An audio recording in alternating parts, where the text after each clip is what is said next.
Welcome back. నిన్న AP assembly సమావేశాలు ప్రారంభమైన విషయం మనకు తెలిసిందే. అటు వైసీపీ సభకు రాకపోవడం పట్ల అటు ప్రతిపక్ష హోదా నిరాకరించడం వల్లే రాలేదు. ఒకవేళ మైక్ ఎక్కువ ఇచ్చినా కూడా ప్రతిపక్ష హోదా లేకపోతే వచ్చేందుకు సిద్ధమే అన్న విధంగా అటు వైసీపీ ఉన్నట్టుగా తెలుస్తోంది. మొత్తానికి నిన్న వైసీపీ సభ్యులైతే శాసనసభకు రానటువంటి సిచ్యువేషన్ ఉంది. మరోవైపు మండలికి సంబంధించి కనుక మనం చూసినట్టయితే ముఖ్యంగా రాష్ట్రంలో యూరియా కొరతకు సంబంధించి వైఎస్ఆర్సీపీ నేతలు పెద్ద ఎత్తున నిన్న ఆందోళన చేసినటువంటి క్రమం చూస్తున్నాం. సో అసలు రాష్ట్రంలో యూరియా కొరత ఉందా, ఉంటే ఏ స్థాయిలో ఉంది, ఒకవేళ ఇదంతా రాజకీయ కుట్రలో భాగంగా వైఎస్ఆర్సీపీ చేస్తున్నటువంటి ఆందోళనగానే చిత్రీకరిస్తున్నటువంటి క్రమంలో అసలు ఏం జరుగుతోంది ఏపీలో మాట్లాడదాం. గెస్టులు కూడా సిద్ధంగా ఉన్నారు. AP Gowda corporation chairman TDP senior నాయకులు గురుమూర్తి గారు, నమస్తే అండి, వెల్కమ్ టు ద డిబేట్. నమస్తే అండి. వైసీపీ సీనియర్ నాయకులు రామారావు గారు, నమస్తే అండి, welcome to the debate. Ramarao garu. Krishnanjaneyulu garu, వీరు సీనియర్ జర్నలిస్ట్, నమస్తే అండి, welcome to the debate. Krishnanjaneyulu garu. Gurumurthy గారు, ముందుగా సభకు రాకపోవడం పట్ల మనం మాట్లాడదాం. ఒకటి, డెఫినెట్గా ఎటువంటి హోదా ఉన్నా లేకపోయినా సభకు రావాల్సినటువంటి అవసరం ఉంది. ఎట్ ద సేమ్ టైం వచ్చిన తర్వాత సరిగా అంటే వాళ్ళ యొక్క నిర్ణయాన్ని, వాళ్ళ యొక్క అభిప్రాయాన్ని తెలియజేసేటువంటి అవకాశం లేకపోతే రావడం ఎందుకు అన్నటువంటి విధంగా వాళ్ళు మాట్లాడుతున్నటువంటి క్రమంలో మైక్ ఎక్కువ టైం ఇచ్చేటువంటి అవకాశాలు ఉంటాయా? హోదా ఇవన్నీ పక్కన పెడితే. అమ్మా నమస్తే. అమ్మా మీకు ప్యానల్లో ఉన్నటువంటి రామారావు గారికి, కృష్ణాంజలి గారికి, హెచ్ఎంటీవీ వీక్షకులకి హృదయపూర్వక నమస్కారాలు తెలియజేసుకుంటూ, అసెంబ్లీకి వస్తేనే కదా టైం ఇస్తుంది లేనిది తెలిసేది. గౌరవ స్పీకర్ అయిన పాత్రుడు గారు అనేక పర్యాయాలు విజ్ఞప్తి చేశారు, మీరు అసెంబ్లీకి రండి, నేను సమయం ఇస్తాను, మీరు ప్రజా సమస్యల మీద ఇక్కడికి వచ్చి స్పందించండి.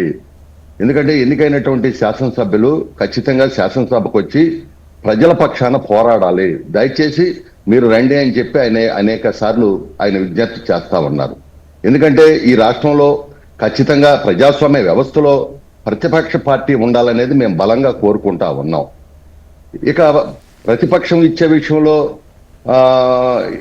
అది ప్రజల నుంచి రావాల్సింది. ఎందుకంటే గతంలో మీరే ఒకసారి వెనక్కి వెళ్తే ఆ రోజున జగన్మోహన్ రెడ్డి గారు అసెంబ్లీలో అనేక పర్యాయాలు, నేను అనుకుంటే మీ 23లో కొంతమంది ఇట్లాగి ప్రతిపక్ష హోదా లేకుండా చేస్తారని చెప్పి అనేక పర్యాయాలు వారే చెప్పారు అసెంబ్లీ సాక్షిగా. అంతేకాకుండా అసలు ఈ ప్రజాస్వామ్య వ్యవస్థలోనే అసలు ప్రతిపక్షం ఉండకూడదని కోరుకున్నటువంటి వ్యక్తి జగన్మోహన్ రెడ్డి గారు. ఎందుకంటే ఆ రోజున వైనాట్ 175 అంటే ఎందుకు రాకూడదు, మాకు మేము ఎన్నో ప్రజా సంక్షేమ కార్యక్రమాలు చేస్తున్నాం, మీకు ప్రజలు మీ పని అయిపోయింది కాబట్టి మేము అసలు మాకు ప్రతిపక్షమే వద్దని చెప్పింది వారే చెప్పారు. ఈ రోజు మేము అయినా కూడా మా గౌరవ ముఖ్యమంత్రి గారు కానివ్వండి, అన్నపత్రుడు గారు కానివ్వండి, వారు ఏమంటున్నారంటే సభకు రండి, మీకు సమయం ఇస్తాం, మీరు మాట్లాడడానికి అవకాశం ఇస్తామని చెప్పి చాలా ఖచ్చితంగా చెప్తా ఉన్నారు. అలా కాకుండా మేము ప్రతిపక్షం ఇస్తామంటే, ఇప్పుడు ఆ రోజున కూడా 23 మంది సభ్యులు ఉన్నప్పుడు కూడా మేము వచ్చి మరి ఆ రోజు మాట్లాడాం. ఎన్ని మాట్లాడినారో, ఏ విధంగా అసెంబ్లీ జరిగిందో అటన్నిటి జోలికి నేను వెళ్ళను. ఎందుకంటే అంతా ప్రజలంతా చూశారు కాబట్టి ఈ రోజున వాళ్ళు 151ని 5 తీసేసి 11 చేశారు. కాబట్టి ఈ రోజు మేము కూడా విజ్ఞప్తి చేసేది ఏంటంటే, ప్రతిపక్షం ఉంటే ప్రతిపక్షం ఖచ్చితంగా మరి ముఖ్యంగా అసెంబ్లీకి రావాలని మేము కోరుకుంటున్నాం. వచ్చి ప్రజల పక్షాన పోరాడితే బాగుంటుంది అనేది మా ఉద్దేశం. ఓకే. విల్సన్ గారు, తెలుగు సాంస్కృతిక అకాడమీ చైర్మన్, బీజేపీ అధికార ప్రతినిధి కూడా మన డిబేట్ లో జాయిన్ అయ్యారు. నమస్తే అండి విల్సన్ గారు, welcome to the debate. Maybe live struck అయినట్టుగా కూడా ఉంది. రామారావు గారు, ఇప్పుడు ప్రజల తరఫున మాట్లాడడానికి ఏ హోదా అవసరం లేదు అనేది ప్రజల ఒపీనియన్ కూడా. వాళ్ళు ఇప్పుడు ప్రతిపక్షంలో ఉంటే అధికారమే లేదు అసలు, ఇంకా చెప్పాలంటే. సో ప్రజల గొంతుకై మాట్లాడాలి, ప్రజల కోసం ఉండాలి అని అన్నప్పుడు హోదా ఇస్తేనే వస్తాం, లేకపోతే ప్రజల గురించి అక్కడ సభలో మాట్లాడిందని ఖచ్చితంగా ఆన్ రికార్డు ఉంటుంది. మీరు ఏం మాట్లాడారు, ప్రజల కోసం ఎంత కమిటెడ్గా ఉన్నారు అనేది కూడా తెలిసేటువంటి అవకాశం ఉంటుంది. ఏదో అసలు టైం ఇవ్వరనో ఇవన్నీ సాకులుగా చూపి మీకు అధికారం లేదు కాబట్టి శాసనసభకు మీరు పోవట్లేదు. Good morning madam. ముందుగా మీకు ప్యానల్లో ఉన్నటువంటి నిధులు గురుమూర్తి గారికి, నమస్తే, అలాగే విల్సన్ గారికి, కృష్ణాంజనేయులు గారికి అందరూ కూడా శుభోదయం. ఇక్కడ అసెంబ్లీ అంశానికి వస్తే మా నాయకుడు చాలా స్పష్టంగా ఉన్నారు మేడం.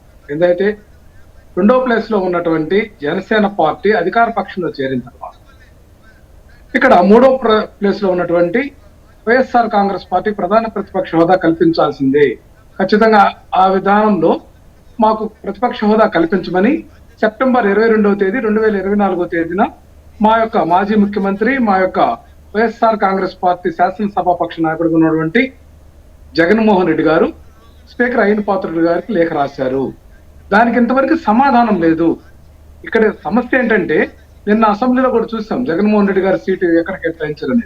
ఇక్కడ మేము శాసన మండలిలో మేము మా యొక్క వాణి వినిపిస్తున్నాం కదా మేడం. ఇక్కడ నిన్న తోక ముడిచారు కదా మా యొక్క శాసనసభ పక్ష నాయకుడు బొత్స సత్యనారాయణ గారు ఏదైతే ఎరువులకు సంబంధించి, యూరియా కొరతకు సంబంధించి శాసన మండలిలో రామారావు గారు యూరియా కొరత మీద అదే కోరుతున్నారు. ఇప్పుడు ఏది ఉన్నా కూడా సభలో మాట్లాడితే, ఇప్పుడు మండలిలో మీరు మాట్లాడారు, మీరు యూరియా పైన చర్చించాలని పట్టుబట్టారు, వాళ్ళు కూడా చర్చించడానికి సిద్ధం అన్నారు. సో అక్కడ ఆ సిచ్యువేషన్ ఇప్పుడు అటువంటివి రావాలి, ప్రజల గురించి మీరు మాట్లాడుతున్నట్టు తెలియాలన్నా వెళ్ళాలి కదా సభకు. ఖచ్చితంగా వెళ్తాం మేడం. శాసనసభ స్పీకరు అయ్యన్న పాత్రుడు అంతకుముందు మా నాయకుడు జగన్మోహన్ రెడ్డి గారి గురించి ఏమేమి మాట్లాడారు, మా నాయకురాలు రోజా గారి గురించి ఏమేమి మాట్లాడారు అనేది మీ అందరూ తెలిసింది. నేను అటువంటి పక్షంలో కూడా మేము అసెంబ్లీకి వస్తే ఆయన యొక్క విధానం ఏంటి, మేము రాసినటువంటి లేఖకు ఎక్కడా సమాధానం కల్పించలేదు. మాకు ప్రతిపక్ష పార్టీగా మాకున్నటువంటి పరిధి ఏంటి అనేది ఈ రోజు స్పష్టం చేయకుండా ఒక సామాన్యమైనటువంటి ఎమ్మెల్యేలుగా గుర్తిస్తామని చెప్పి మా గొంతు నొక్కడానికి అసెంబ్లీ వేదికగా వాళ్ళు చేస్తున్నటువంటి ప్రయత్నం అది కుట్రపూరితమైనటువంటి విధానం. దీంట్లో ముఖ్యమంత్రి చంద్రబాబు నాయుడు గారి పాత్ర ఉంది, పవన్ కళ్యాణ్ గారి పాత్ర ఉంది, అట్లాగే శాసనసభ స్పీకర్ అయ్యన్న పాత్రుడు గారి యొక్క నిర్లక్ష్యం ఉంది. ఇక సావరెడ్డి పవర్స్ ఉన్నటువంటి స్పీకర్ గారు ఏదైతే పార్టీ పక్షంగా చేస్తున్నాడు తప్ప ఇక్కడ ప్రజాపక్షంగా గాని ఒక అంటే మీరు వెళ్ళినా కూడా మీకు టైం సరిగా ఇవ్వరు, అందుకోసమే ప్రతిపక్ష హోదా వస్తేనే వెళ్దాము అనేది మీ ఒపీనియన్, అంతేనా? ఖచ్చితంగా సమయం కేటాయించాలి. శాసనసభ స్పీకర్ ఉన్నటువంటి అయ్యన్న పాత్రుడు గారు కప్పదాటు ధోరణి కాదు, ఖచ్చితంగా మేము రాసినటువంటి లేఖకు సమాధానం చెప్పాలి. అట్లాగే పవన్ కళ్యాణ్ గారు డిప్యూటీ సీఎం హోదాలో ఉన్నటువంటి పవన్ కళ్యాణ్ గారు మాదే ప్రతిపక్ష హోదా కదా అని ఈ మధ్య మాట్లాడినటువంటి అంశాన్ని కూడా గుర్తు చేస్తున్నాం. వాళ్ళు ప్రతిపక్షం మేమే ఉండాలి, అధికార పక్షంలో కూడా మేమే ఉండాలనేటువంటి రెండు నాలుకల ధోరణి ఉన్నది. దాన్ని మానుకోవాలి. రాజ్యాంగబద్ధంగా, చట్టబద్ధంగా ఏదైతే ప్రజాస్వామ్యబద్ధంగా వ్యవహరించాల్సినటువంటి విధానం కూటమి నేతలు నేర్చుకోకుండా వైఎస్ఆర్ కాంగ్రెస్ పార్టీని నిందించడం మానుకోవాలని మేము ఈ సందర్భంగా గుర్తు చేస్తున్నాం మేడం. ఓకే, విల్సన్ గారి అభిప్రాయం. విల్సన్ గారు మీరు మ్యూట్లో ఉన్నారా? లేదా? ఓకే. ఏంటి అంటే వచ్చినా కూడా అవకాశం ఇవ్వరు, టైం అంతా ఇవ్వరు, ప్రజా సమస్యలు మాట్లాడేటువంటి అవకాశం ఇవ్వరు, ప్రజల గొంతు వినిపించకూడదు అనే మాకు ప్రతిపక్ష హోదా ఇవ్వలేదు అని చెప్పేసి వైసీపీ అంటోంది. మరోవైపు అధికారంలో ఉన్నటువంటి వాళ్ళే ప్రతిపక్ష పాత్ర కూడా మేమే పోషిస్తామన్న విధంగా ముందుకెళ్తున్నారు అనేది ఇప్పుడు రామారావు గారు మాట్లాడింది మీరు వినే ఉంటారు. సో మీ అభిప్రాయం చెప్పండి. రామారావు గారు అంటే ఆయన ఏదో అభిప్రాయం చెప్పారు, కానీ ఇప్పుడు జగన్మోహన్ ముందుగా ప్యానెల్లో ఉన్న మిత్రులందరికీ నమస్కారం అమ్మా, మీకు చూస్తున్న ప్రేక్షకులు కూడా. అంటే బేసిక్ గా మనకు అర్థం కావాల్సింది ఏంటంటే జగన్మోహన్ రెడ్డి గారు ఆయన ఒక సొంత రాజ్యం నిర్మాణం చేస్తాను అనే ఊహలో ఉండి ఆ ఊహలోనే రాజకీయం చేశాడు, పరిపాలన కూడా చేశాడు. ఇప్పుడు ఆయన బాధ్యత వచ్చింది. ముందు ఆయన పులివెందుల ఎమ్మెల్యే, కానీ తన నియోజకవర్గ సమస్యల కోసం తను మాట్లాడడానికి వెళ్ళాలి కూడా. ఎందుకంటే వెళ్ళకపోతే దానికి సంబంధించిన శాలరీ తీసుకోవడానికి ఆయన అర్హుడు కాదు, లేకపోతే టోల్ గేట్ సంబంధించి ఎగ్జామ్షన్ తీసుకోవడానికి కూడా అర్హుడు కాదు, ఇంకా ఇతరత్ర ఏ ప్రయోజనం పొందడానికి కూడా అర్హుడు. కాబట్టి ఎమ్మెల్యేగా ఆయన దారుణంగా విఫలం. ఇక మిగతా ఎమ్మెల్యేల పరిస్థితి కూడా అంతే. వాళ్ళు కూడా అసెంబ్లీకి పోనప్పుడు ఎలాంటి పరీక్ష తీసుకోవడానికి కూడా ఎలిజిబిలిటీ లేదు అంటే వాళ్ళకి నచ్చకపోతే రిజైన్ చేసి వెళ్ళిపోవచ్చు. ఇంకో కొత్త ఎమ్మెల్యే వస్తాడు. ఆ నియోజకవర్గ ప్రజలకు ఏం కావాలి? ఒక ఎమ్మెల్యే తమ ఎమ్మెల్యే తన చట్టసభలో మాట్లాడాలని కోరుకుంటారు. ఇక ప్రతిపక్ష హోదా అంటే సంఖ్యాపరంగా ప్రతిపక్ష హోదా ఉందా లేదన్న సంగతి జగన్మోహన్ గారు తెలుసు, ఆ వైసీపీ ఎమ్మెల్యేలు కూడా తెలుసు. కాబట్టి ఇది నెంబర్ గేమ్ నడుస్తున్నప్పుడు ఆ నెంబర్ గేమ్ లో భాగంగా మనకి ఎలిజిబిలిటీ లేదు అనే విషయంలో ఒక అవగాహన వస్తే దాన్ని బట్టి హుందాగా వెళ్ళాలి. కానీ ఇక్కడదంటే ఎమ్మెల్యేకి దరిదాపు 99% వెళ్ళాలని ఉంది, ఎక్సెప్ట్ జగన్మోహన్ గారు తప్ప. కాకపోతే వాళ్ళు ఏం చేస్తున్నారంటే ఇక వాళ్ళ పార్టీ అధినేత తీసుకునే నిర్ణయాన్ని వాళ్ళు చిరసామి తప్పడం లేదు. వాళ్ళకి ఆ మైండ్ లోకి అట్లా అది వెళ్ళిపోయింది, మనం ఏం చేయలేము. కానీ బేసిక్ గా అంటే మనకు అర్థం కాదు, ప్రజాస్వామ్యాన్ని ప్రేమించే వాళ్ళందరూ కూడా అర్థం కావుతుంది ఏంటంటే చట్టసభల్లోకి పోయే అవకాశాన్ని మనం సద్వినియోగం చేసుకోవాలి. వాస్తవానికి అది యూరియా సమస్య కావచ్చు, ఇతర సమస్య కావచ్చు, అమరావతి సమస్య కావచ్చు, ఏదైనా మాట్లాడదు. అది రికార్డ్. దాని వల్ల ఏమవుతుందంటే ఖచ్చితంగా ప్రజల్లోకి ఒక సందేశం వెళ్తారు. మీకు ప్రజల్లో సాలిడారిటీ పెరగాలన్నా కానీ, రాజకీయంగా మీకు మళ్ళా అవకాశాలు రావాలన్నా కానీ ఖచ్చితంగా మీరు కొట్లాడాల్సిన వేదిక అసెంబ్లీ. లేకపోతే దానికి ఎన్ని లక్షలు పెట్టి మనం అంతంత డబ్బులు పెట్టి కోట్లాది రూపాయలు మనం చేస్తున్నాం అంటే మనం చూస్తే సాంకేతికంగా చూస్తే వాళ్ళది ఏమాత్రం కూడా కరెక్ట్ కాదు. అదే విధంగా అధికార బాధ్యతలో చూస్తే అది కూడా కరెక్ట్ కాదు. దాన్ని సమర్థించుకోవడానికి నాకు తెలిసి వాళ్ళ దగ్గర ఏ భాష లేదు. పైగా వాళ్ళు అక్కడికి వస్తే రఘురామ కృష్ణరాజు గారిని గతంలో వాళ్ళు వేధించారనేది పబ్లిక్ లో ఉంది.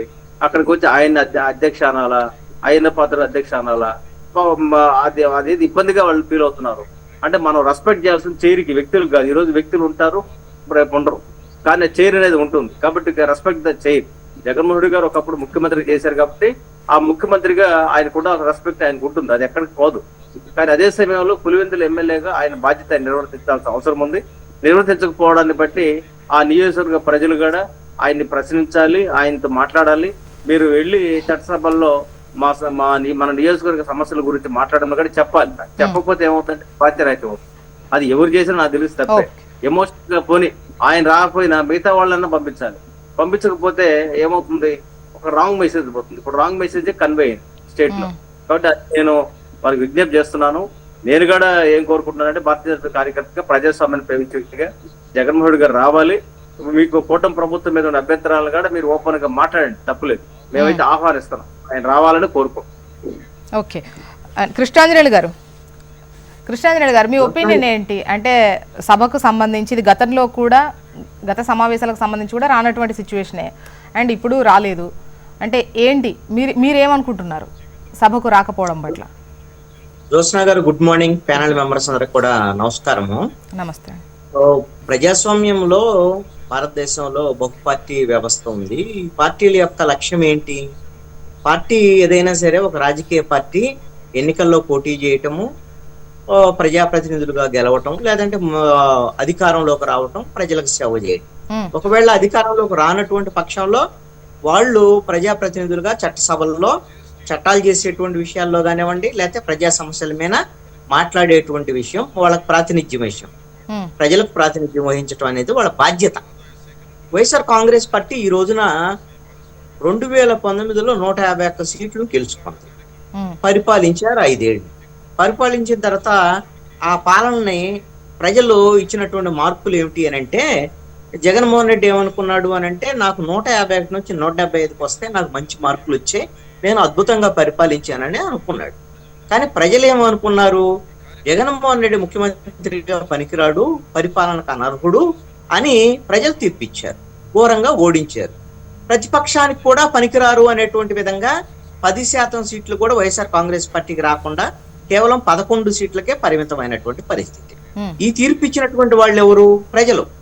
ఆ రోజున 151 ఇచ్చినప్పుడు జగన్మోహన్ రెడ్డి అహంకారంగా ఇక మాకు తిరుగులేదు, 30 ఏళ్ళు మేమే, ఇంకా అసలు ఎవరు ఉండరు ఈ రాష్ట్రంలో అని ఆయన అసెంబ్లీలో వ్యవహరించినటువంటి తీరు. ఈ రోజున 11 వచ్చేసరికల్లా దీన్ని జీర్ణించుకోలేక అసెంబ్లీకి వెళ్ళాలంటే భయపడేటువంటి పరిస్థితి. ఎందుకు అసెంబ్లీకి వెళ్ళాలంటే భయపడేటువంటి పరిస్థితి? కారణం ఏంటి అని అంటే, ఆ రోజున జగన్మోహన్ రెడ్డి అసెంబ్లీలో ఒక దుశ్శాసన పర్వం కొనసాగుతుంటే జగన్మోహన్ రెడ్డి వికటాట్టహాసం చేశాడు. అదే విధంగా అవహేళన చేసేటువంటి విధంగా ప్రతిపక్షాలను మాట్లాడాడు. అనేక రకాల అధికారం ఉందనేటువంటి దాని మీద ఆయన వ్యంగ్యంగా వ్యవహరించినటువంటి పరిస్థితి ఉంది. ఇప్పుడు అవన్నీ ఆయనకు గుర్తుకొస్తున్నాయి. గుర్తుకొచ్చి ఎక్కడ తనని అవమానపరుస్తారో అనేటువంటి విధంగా ఈ రోజున అసెంబ్లీకి వెళ్ళాలంటే భయపడేటువంటి పరిస్థితి. ఖచ్చితంగా బాధ్యతగా 11 ఉన్నా, 10 ఉన్నా, లేకపోతే 1 ఉన్నా వెళ్లాల్సిందే. మీరు గమనించండి, ఆంధ్రప్రదేశ్ శాసనసభలో ఒక్క శాసనసభ్యుడిగా ఉన్నటువంటి జయప్రకాష్ నారాయణ లోక్సత్తా తరపున ఆ రోజున వెళ్ళి ప్రజా సమస్యల మీద ఎన్ని సమస్యలని ప్రస్తావించాడు అసెంబ్లీలో, అవన్నీ మనం చూసాం కదా. ఉదాహరణ కోసం నేను చెప్తున్నా, సిపిఎం వాళ్ళు కాంగ్రెస్ అధికారంలో ఉన్నప్పుడు నోముల నరసింహయ్య, వాళ్ళకు ఉండేటువంటి వాళ్ళు 4-5 సభ్యులే ఉంటారు. నోముల నరసింహ అనేకమైనటువంటి సమస్యల మీద అనర్గళంగా అప్పుడు ప్రభుత్వానికి సూచనలు సలహాలు ఇచ్చేటువంటి వాళ్ళు. అదేవిధంగా ఎంఐఎం కూడా ఎప్పుడు చూసినా 5-7కు సంబంధించిన అంటే ఒక 10 లోపే సీట్లు ఉంటాయి. అక్బరుద్దీన్ ఓవైసీ వీళ్ళు అద్భుతంగా అసెంబ్లీలో ప్రజల తరపున మాట్లాడేటువంటి పరిస్థితులు, ఇలాగా అనేకమైనటువంటి చిన్న చిన్న పార్టీలు కూడా 1-2 పార్టీలు ఒక సీట్ల సమస్య కాదు కదా. ఖచ్చితంగా మీ యొక్క ప్రాతినిధ్యం ప్రజల తరపున మాట్లాడాలి. ఇప్పుడు శాసన మండలిలో వెళ్ళి మాట్లాడుతున్నారు, అక్కడ మీకు సంఖ్యాబలం ఉంది కాబట్టి వెళ్తున్నారు. అంటే సంఖ్యాబలం లేకపోతే వెళ్ళరా? రేపొద్దున ఇప్పుడు మీరు 11 సీట్లు వస్తే జగన్మోహన్ రెడ్డి ప్రెస్ కాన్ఫరెన్స్లు పెడుతున్నాడు. ప్రెస్ కాన్ఫరెన్స్లు ఏముంది, ఎవరైనా పెడతారు.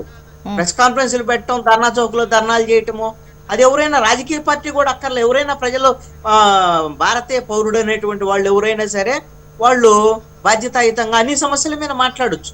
కానీ ఒక శాసనసభలో సభ్యత్వం ఉన్నటువంటి వాళ్ళు మాత్రమే శాసనసభలోకి అడుగుపెట్టి శాసనసభలో చట్టాలకు సంబంధించినటువంటి వ్యవహారంలో మాట్లాడటం కానివ్వండి, లేకపోతే ప్రజా సమస్యల మీద మాట్లాడేటువంటి హక్కుని ప్రజలు కల్పించారు.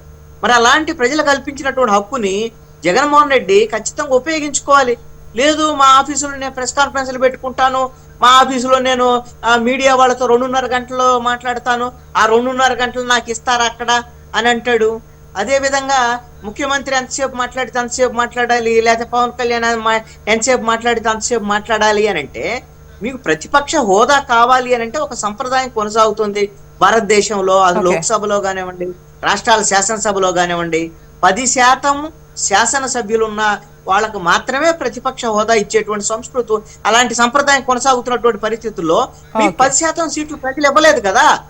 ఇవ్వనప్పుడు గౌరవించాల్సినటువంటి బాధ్యత వైఎస్ఆర్ కాంగ్రెస్. ఫైనల్ గా రామారావు గారు విన్నారు, అంటే ప్రజల గొంతు వినబడకూడదా, అందుకే మాకు ప్రతిపక్ష హోదా ఇవ్వలేదు అని అంటే, అసలు ముందు అంటే ఆ నియోజకవర్గానికి సంబంధించి మాట్లాడే అవకాశాన్ని కూడా కోల్పోతున్నారు కదా ఎమ్మెల్యేలు. ఒక నిమిషం అండి, ఇక్కడ క్లియర్ గా మేమేం చెప్తున్నాం అంటే, మేము ప్రొటెస్ట్ చేస్తున్నాం. మా నాయకుడు జగన్మోహన్ రెడ్డి గారు ఇచ్చినటువంటి లేఖకు ఎందుకు ఆన్సర్ చేయలేదు స్పీకర్ గా. ప్రజాస్వామ్యంలో ఏ ఒక్క పౌరుడైనా సరే రాసినటువంటి ప్రజాప్రతినిధి కానీ లేకపోతే ఆ యొక్క ప్రభుత్వానికి కానీ ప్రభుత్వ అధికారులు కానీ లేచినటువంటి లేఖకు నిర్ణీత సమయంలో సమాధానం చెప్పాల్సినటువంటి ఆవశ్యకత ఉంది కదా. అది ఎందుకు చేయట్లేదు? గతంలో చంద్రబాబు నాయుడు గారు కూడా 2.5 సంవత్సరాలు రామారావు గారు ఎందుకు సభకు వెళ్ళట్లేదు అంటే, ఒకటి ఆ హోదా ఇచ్చిన ఇవ్వకపోయినా ఒక ఎమ్మెల్యేగా ముఖ్యంగా ఆ నియోజకవర్గానికి సంబంధించి మాట్లాడే అవకాశం, అంటే స్పీకర్ స్పందించకపోవడం వల్ల వెళ్ళట్లేదా మీరు? ఇక్కడ వీళ్ళ దుర్మార్గాన్ని ప్రజలకు తెలియజేయడానికి మేడం మేము ప్రొటెస్ట్ చేస్తున్నాం. ఏంటంటే స్పీకర్ గారు ఏకపక్షంగా వ్యవహరిస్తున్నారు, పక్షపాతంగా వ్యవహరిస్తున్నారు.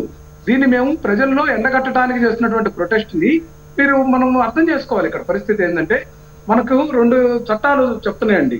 రామారావు గారు ఇట్లా అనొచ్చో లేదో తెలియదు కానీ ఎక్కడైనా కూడా అంటే స్పీకర్ గారు అటు ఇటు సమానంగానే చూడాలి, వివక్ష చూడకూడదు, వివక్ష చూపించకూడదు, ఇవన్నీ పక్కన పెడితే ఏ పార్టీ అధికారంలో ఉంటే ఆ పార్టీకి సంబంధించినవే నడుస్తున్నాయి అని చెప్పేసి గతంలో విన్నాం, ఇంకా ముందు వినకూడనివి కానే కాదు జరుగుతూనే ఉన్నాయి కదా. అంటే మిమ్మల్ని ఒక్కళ్ళే సపరేట్గా చూస్తున్నారు అన్నటువంటి విధంగా మీరు మాట్లాడుతుంటే గతంలో కూడా కొన్ని ఎగ్జాంపుల్స్ ఉన్నాయి కదా మీవి కూడా. ఇక్కడ ఒక అంశం అండి, మా నాయకుడు జగన్మోహన్ రెడ్డి గారు శాలరీ తీసుకోవట్లేదు, లేకపోతే మేము కోసం చేయట్లేదు. టోల్ ప్లాజా సారీ మీ వాయిస్ వినిపించలేదు, ఏదో అన్నారు. విల్సన్ గారు ఏం చెప్పారంటే, జగన్మోహన్ రెడ్డి గారు జీతాలు తీసుకుంటున్నారు, అసెంబ్లీకి రావట్లేదు అన్నారు. మా నాయకుడు జగన్మోహన్ రెడ్డి గారు జీతం తీసుకోవట్లేదు, ఆ శాలరీ ఏదైతే ఎమ్మెల్యేకి తీసుకోవట్లేదని శాసనసభ స్పీకర్ ప్రకటించినటువంటి పరిస్థితి ఉంది. ఇక్కడ ఒకటేనండి, ఇక్కడ మీరు శాసనసభ స్పీకర్ గాని లేకపోతే కూటమి పక్షాన గాని ఏదైతే తెలుగుదేశం పార్టీ పక్షాన గాని లేకపోతే చంద్రబాబు నాయుడు గారు ముఖ్యమంత్రి గారు కానీ దీనికి సమాధానం చెప్పాల్సినటువంటి పరిస్థితి ఏంటంటే, మా నాయకుడు జగన్మోహన్ రెడ్డి గారు రాసినటువంటి లేఖకు ఎందుకు సమాధానం చెప్పలేదనేదే మా ప్రశ్న. దానికి ఆన్సర్ చేయకపోతే దానికి ప్రొటెస్టేషన్ ఉంటుంది. ఓకే, చూడండి రామారావు గారు, అంటే ప్రజలు కూడా ఏదైనా అధికారం ఉంటే హోదా ఉంటేనే సభకు వచ్చేటువంటి అవకాశం ఉంది, లేదంటే వైఎస్ఆర్సీపీ నేతలు సభకు రారు, అధినాయకుడు అలాగే ఉన్నారు, వీళ్ళు అలాంటి ప్రమాదం కూడా మీకు ఉండేటువంటి అవకాశం ఉంటుంది. ఎందుకంటే నియోజకవర్గ ప్రజలు ఎదురు చూస్తారు కదా, వాళ్ళ కోసం మీరేం మాట్లాడుతున్నారు? నిజం మేడం, అందుకని మేము లొంగిపోవాలా మేడం? అంటే వీళ్ళ యొక్క అరాచకాలకి, వీళ్ళ యొక్క ఆటంకాలకి, వీళ్ళ యొక్క దుర్మార్గమైనటువంటి పరిపాలన విధానానికి మేము లొంగిపోవాల్సినటువంటి అవసరం లేదు. మేము ప్రజాపక్షంగా ఉన్నాం. చూడండి, అంటే ప్రజల్లో మీకు మీ ప్రతి ఒక్క- పార్టీ లైన్ మీకు తెలుసు, కాకపోతే చూడండి ప్రజల్లో ఇటువంటి ప్రభావం పడే అటువంటి అవకాశం ఉంటుంది మీ పైన. చూద్దాము. ఒకసారి గురుమూర్తి గారు మేడం గారు, ఒకసారి చిన్న సబ్మిషన్. చెప్పండి. తెలుగుదేశం పార్టీ గతంలో 3 సంవత్సరాల పాటు ప్రజల్లోకి రాలేదండి. కరోనా సమయంలో దాక్కున్నాడు చంద్రబాబు నాయుడు గారు. మేము అట్లా కాదు. ఓకే. ఏదైతే డే బై డే, ఏదైతే మొట్టమొదటి రోజు నుంచి కూడా ప్రజాపక్షంగా ఈ ప్రభుత్వం ఓకే. దుర్మార్గాలను, ఏదైతే అవినీతిని, ఓకే. అక్రమాలను అన్నింటినీ కూడా ప్రజల పక్షాన్ని మేము పోరాడుతున్నాం గురుమూర్తి గారు. కదండి. ఆ బాధ్యత మేము నెరవేరుస్తున్నాం. ఓకే, రామారావు గారు. అమ్మా ఆ. ఒక్క విషయం ఏంటంటే, రామారావు గారు ఏమంటారంటే ఆయన ఏదో లెటర్ రాశారంట, ఆ లెటర్ కి సమాధానం చెప్పాలని చెప్పి మాట్లాడుతున్నారు. చాలా క్లియర్ గా స్పీకర్ గారు అనేక పర్యాయాలు డైరెక్ట్ గా ఆయనకి విజ్ఞప్తి చేశారు. ఏమని, మీరు అసెంబ్లీకి రండి, మీకు సమయం ఇస్తాను నేను అని చెప్పి చాలా ఖచ్చితంగా చెప్పారు. ఇక ప్రతిపక్ష విషయం అంటవా, పెద్దలు రామాంజనులు గారు ఇంత క్లియర్ గా చెప్పారు. ఒక 10% ఉన్నటువంటి దాంట్లో ఎన్నికైతేనే ప్రతిపక్షం అవుతుంది. అది జగన్మోహన్ రెడ్డి గారే మరి ఆయన ముఖ్యమంత్రి ఉండగానే అంటే గురుమూర్తి సార్, ఆయన. ఇటువంటి సిచ్యువేషన్ గతంలో అంటే ప్రతిపక్షమే లేకుండా ఉండేటువంటి సిచ్యువేషన్ గతంలో లేదు కదా. అంటే ఈ సాంప్రదాయం కొనసాగిస్తున్నారు. ఇది సాంప్రదాయం అంటే 2 విధాలుగా కూడా చేసే అవకాశం ఉంటుంది కదా. ఓట్ల పర్సంటేజ్ కూడా అంటే ఆ సాంప్రదాయం అమల్లో చేయట్లేదు కానీ ఛాన్సెస్ ఉన్నాయి కదా, మీరు తలుచుకుంటే అవుతుంది కదా అని చెప్పేసేది వాళ్ళ ఉద్దేశం. ఇప్పుడు గతంలో ఉమ్మడి రాష్ట్రంలో ఉండగా వెంకయ్య నాయుడు గారు కానివ్వండి, జైపాల్ రెడ్డి గారు కానివ్వండి, ఇందాక పెద్దలు చెప్పినట్టు నోముల నరసింహయ్య గారు కానివ్వండి, మరి అదే విధంగా ఎంఐఎం వాళ్ళు కానివ్వండి, అదే విధంగా బీజేపీ నుంచి ఆ రోజు కిషన్ రెడ్డి గారు ఒక్కళ్ళే ఉండేవాళ్ళు. కిషన్ రెడ్డి గారు ఒక్కళ్ళే ఉండే. మరి వాళ్ళందరికీ సమయం ఇచ్చారు ఆ రోజు ఉన్నటువంటి స్పీకర్స్. అన్ని పార్టీలకు ఇస్తారు. అసలు మీరు అసెంబ్లీకే రాకుండా, ఎందుకంటే మీరు ఆ రోజున దుర్మార్గమైనటువంటి దుశ్శాసన పరిపాలన చేశారు అసెంబ్లీలో. అది భయపడి వాళ్ళు రావట్లా. చంద్రబాబు నాయుడు గారిని అంటారు, మరి ఎన్ని మాటలు మాట్లాడారు అసెంబ్లీ సాక్షిగా చంద్రబాబు నాయుడు గారిని? ఆయన ఏ రోజునన్నా ఖండించారా? అసెంబ్లీలో నైతిక విలువలు ఉండాలని మాట్లాడారా? ఆయన ఎకిలి శాస్త్రాలతో ఎకిలి నవ్వు నవ్వాడు తప్పితే ఏ రోజైనా సరే క్రమశిక్షణగా ఉండాలి, మనం తండ్రి వయసు ఉన్నటువంటి చంద్రబాబు నాయుడు గారిని అనరాని మాటలు అంటే కనీసం ఏ రోజున ఆపారు? ఆయన ఆపకుండా ఆయనే చెప్పాడు కదా, ప్రతిపక్ష హోదా అనేది ప్రజలు ఇవ్వాలి, అదే విధంగా నేను తలుచుకుంటే మీకు ప్రతిపక్ష హోదా ఉండదని చెప్పారు. ఇవాళ మేము సమయం ఇస్తాం రమ్మంటున్నాం, అసలు మీరు రాకుండా అక్కడ కూర్చుని మీకు భయం వేసి మీరు ఎవరి ముఖం చూడాల్సి వస్తుందో, మేము వాళ్ళని అరెస్ట్ చేశాము, వాళ్ళని కొట్టించాము, ఇవాళ వాళ్ళ దగ్గరికి వెళ్ళాలని మీరే భయపడుతుంటే మేమేం చేయమమ్మా? మీకు సమయం ఇవ్వకపోతే కదా. స్పీకర్ గారు పలుమార్లు విజ్ఞప్తి చేశారు, మీకు సమయం ఇస్తాను రండి, మీరు వచ్చి మాట్లాడండి, ప్రజా సమస్యలు ప్రస్తావించండి అని చెబుతున్నారు. రానప్పుడు మేమేం చేయాలా? అదే సాకులు చూపిస్తే మేమేం చేయలేం. ఎందుకంటే ప్రజాస్వామ్య వ్యవస్థలో ఖచ్చితంగా ఎన్నికైనటువంటి వాళ్ళు శాసనసభకు రావాలి. అప్పుడే నైతిక విలువలు కానీ లేదా ప్రజల పక్షాన ప్రజలకు ఉన్న హక్కులు, విధులు, నిధుల కోసం పోరాడే అవకాశం ఉంటుంది. అలా కాని పక్షంలో ప్రెస్ మీట్లు పెడితే దానివల్ల ఉపయోగం లేదు. ఓకే, రామారావు గారు చూడాలి, ఎందుకంటే ఇది ఒక నెగిటివ్ మార్క్ గా ఉండేటువంటి అవకాశం ఉంటుంది. ఇది ఏమంటారు, ఒక విధంగా ఇప్పుడు అందరు మాట్లాడిన దాన్ని బట్టి ఇది ఒక సూచనగానే తీసుకోవాల్సినటువంటి అవసరం ఉంది. నియోజకవర్గాల వైజ్గా కూడా ఆలోచించాల్సినటువంటి అవసరం ఉంది. ఎందుకంటే అధికారం ఒక్కటే కాదు కదా, సభకు వెళ్ళాలి అని అంటే ఏదో ఒక హోదా ఉంటే తప్ప వెళ్ళము అనుకోవడం కరెక్ట్ కాదేమో అనిపిస్తోంది. చూడండి మరి ఇక నెక్స్ట్ యూరియాకు సంబంధించి రాష్ట్రంలో యూరియా కొరత ఉంది. సో దానిపైన చర్చించాలి అని చెప్పేసి అటు మండలిలో నిన్న పట్టుబట్టడం తెలిసిందే. తీర్మానం ఇచ్చారు, బట్ తీర్మానాన్ని తిరస్కరించారు మండలి చైర్మన్. సో దీనిపై మాట్లాడదాం. విల్సన్ గారు, మీరు చెప్పండి, అంటే యూరియాకు సంబంధించి ఒక ఏపీలోనే కాదు మిగతా రాష్ట్రాల్లో కూడా చూస్తూ ఉన్నారు యూరియా కొరతకు సంబంధించి. ముఖ్యంగా ఈ యూరియా కొరత అనేది అంటే సెంట్రల్ నుంచి రావడమే, కేంద్రం నుంచి రావడమే కాస్త తగ్గింది అని చెప్పేసి అంటున్నారు. అందువల్లే రాష్ట్రాల్లో ఈ ఇబ్బంది నెలకొంది అని చెప్పేసి అంటున్నారు. ఏంటి ఇప్పుడున్న రాష్ట్రంలో కానీ దేశంలో కానీ ఏదైనా పరిస్థితులు వస్తే దానికి ప్రత్యామ్నాయంగా మనం ఖచ్చితంగా ఏర్పాటు చేసుకుంటుండాలా. అదే సమయంలో ఉదాహరణకి ఎర్రగడ్డ సమస్య వచ్చింది, కాస్ట్ పెరిగింది. అప్పుడు ఎర్రగడ్డని కొంత మనం వాడకం తగ్గించాం. అదేవిధంగా టమాటో సమస్య వచ్చింది, టమాటో వాడకం తగ్గించాం. ఇప్పుడు నేనేం యూరియా వాడకం తగ్గించమండాలా, కానీ ప్రత్యామ్నాయ పద్ధతులు కొన్ని ఉన్నాయి. నానో యూరియా అని కొన్ని పద్ధతులు ఉన్నాయి. ఇక్కడ అంతర్జాతీయ మార్కెట్లు యుద్ధాలు, ఇరాన్ తో యుద్ధం రావడం వగైరా వల్ల షిప్పులు రావడం కొంత ఆలస్యం అయితే అయ్యిండదు. కాబట్టి దీని మీద ఆందోళన పడాల్సిన అవసరం లేదు. ఏది గతంలో కంటే కూడా ఎక్కువ యూరియా వచ్చింది. పంట విస్తీర్ణం పెరిగింది రైతుల్లో. కాబట్టి వాళ్ళలో ఇన్సెక్యూరిటీ పెరిగింది. ఆ ఇన్సెక్యూరిటీ వల్ల వాళ్ళు కొద్దిమంది రోడ్డు మీదకి వస్తున్నారు. ఆంధ్రప్రదేశ్ లో ఈ సమస్య చాలా తక్కువగా ఉంది తెలంగాణతో పోల్చుకుంటే. కాబట్టి దీన్ని అధిగమించడం కోసం ఏం చేయాలంటే దీని రాజకీయాలకు అతీతంగా ఆలోచించాలి. కేంద్ర ప్రభుత్వం తను చేయదగ్గది చేస్తుంది. యూరియాకి సంబంధించి వేపపోత వేయడం దగ్గర నుంచి ఇతరత్ర అన్ని కూడా బాధ్యతలు తీసుకొని ముందుకెళ్తా ఉన్నారు. కాబట్టి ఎలాంటి పరిస్థితుల్లో కూడా ఈ సమస్యని సమిష్టిగా అధిగమించాలి. అధిగమించే క్రమంలో కేంద్రం ఆల్రెడీ దీనిపైన పూర్తిగా ఆలోచన చేస్తుంది. ఇంకా మన రైతులు కూడా ఏం చేయాలంటే ఇప్పుడు ఈ రోజు సమస్య కాదు, అంతర్జాతీయ మార్కెట్ లో రకరకాల సమస్యలు వస్తా ఉన్నాయి. మనం రష్యా నుంచి రావాల్సిన దిగుబడుల మీద మనం ఆధారపడుతున్నాం. అదేవిధంగా అమెరికా సంబంధించి, అదేవిధంగా ఇరాక్ సంబంధించి అనేక అంశాల్లో దిగుబడుల విషయంలో మనం డిపెండ్ అవుతున్న నేపథ్యంలో అందుకే భారతీయ జనతా పార్టీ లైన్ ఎప్పుడు కాదంటే సోలమన్ దిశగా. అదేవిధంగా మనం రామగుండం ఎరువుల ఫ్యాక్టరీ ఇక్కడ నుంచి ఇంకా రాబోయే రోజుల్లో కూడా మనం ఇంకా ఉత్పత్తి పెంచుకోవాలి.